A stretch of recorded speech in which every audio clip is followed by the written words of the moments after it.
Hello, this is Tom from Market Life, and welcome back to the 100 Trade Review series. Today we're going to look at trades 21 through 25. Let's jump in. This is QTNT on April 27th. We have this consolidation and an entry on this breakout bar here. So our entry is 759 and our stop is just at the bottom of the consolidation, 626. Okay, let's see what happens. And immediately the very next day we have a very favorable gap. This opens up over 1R in our favor, so let's just pretty instantly take half off at 969-ish. Okay. And you can see a few days later the fails to follow through anymore, and we're about to take out the bottom of this wide range day, so lock in our profit. Total profit on this trade is around 1R. Right, this is SOHU on April 29th, and the setup we have here is after this extremely strong bar here, kind of reversing this downtrend after you see we made a series of higher lows, and then we had this extremely strong bar. We've just been consolidating with this flag within the bar's range, and then we have another very strong move in a potentially new uptrend. Our entry is 838 and stop is 738. And it just immediately didn't work out. So we had one day of a tighter range near the top of this bar, and then the following day just failure, and we get stopped out I think just above our initial stop. So this is almost a 1R loss, 0.9R. Yep, sometimes the trades they just immediately fail. All right, let's move on.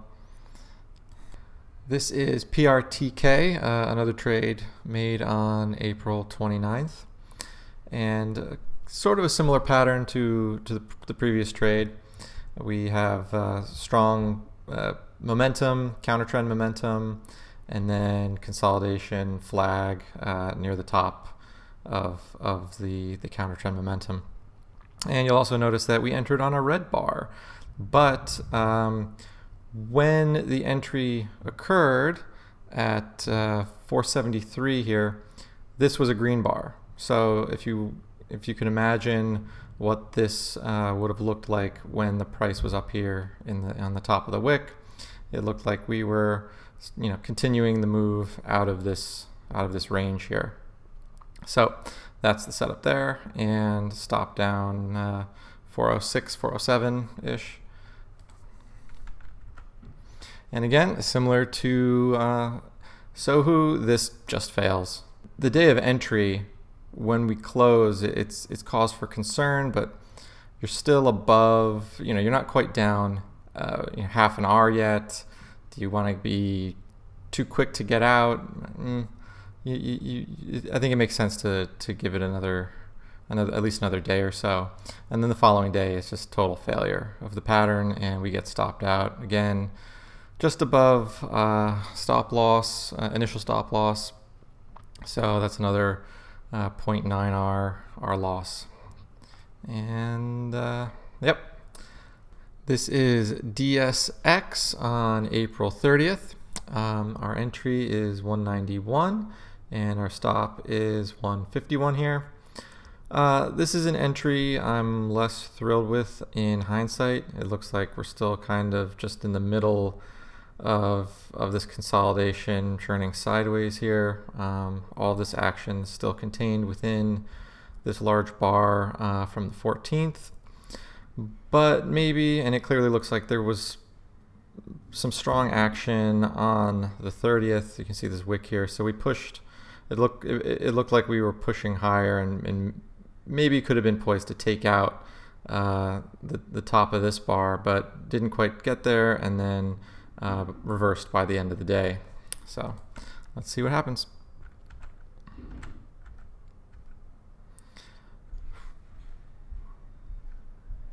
Okay, And after several days of just this grinding lower sideways action, all below the entry price, gets stopped out on taking out the bottom of the consolidation here. And this is about a 0.78 R loss. Yeah, I think just kind of a little too premature on the entry and got caught in the grind here. And then sitting through days, like a week plus of just sitting below your entry price, just grinding it out at negative 0.5 R. It's just no fun. So this one didn't work out. So that's 3 in a row. All right. Okay, and finally BCLI on May 4th. So pretty simple sideways consolidation and a move outside of the range here. Our entry is 657 and stop is 587. And immediately the following day, we get a strong move in our favor and take half of the trade off. And then a couple days later, we get stopped out of the rest, down a little bit. So this trade is a scratch. Took half our profit, gave the rest a chance, and just didn't work out. So a few observations on the trades we just went over. I think this is the first time that we've really taken almost full 1 R losses on some of the trades. And that's because they pretty much just failed immediately. There was not much good opportunity to trail a stop loss or increase the stop loss as new market structure developed.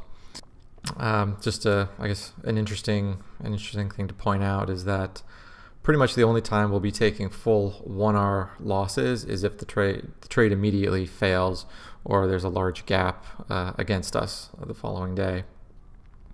Also, some of the stops I did take were just above. I think you'll see that they were just kind of above where the initial 1 R stop was.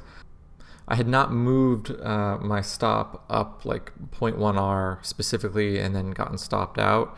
What happened was when we were down there about to hit 1 R, I manually exited the trade just because of spreads and the risk of slippage. A 1 R loss could easily have turned into a 1.2 R loss if you get slipped on a move into some downside momentum on these stocks.